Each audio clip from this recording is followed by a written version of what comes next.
शिवसेनेत पक्षांतर्गत निवडणूक होणार आहे। 2003 नंतर पहिल्यांदाच पक्षांतर्गत निवडणूक होणार आहे।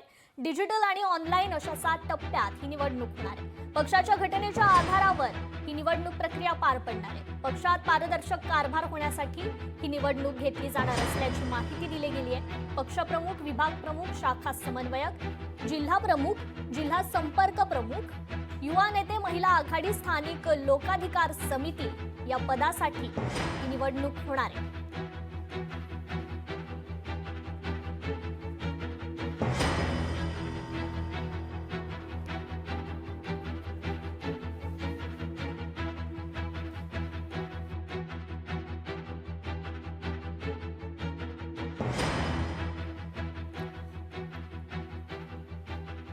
तर ही महत्त्वाची बातमी आपण या ठिकाणी पाहतोय। शिवसेनेत पक्षांतर्गत निवडणूक होणार असल्याचं जाहीर झालंय।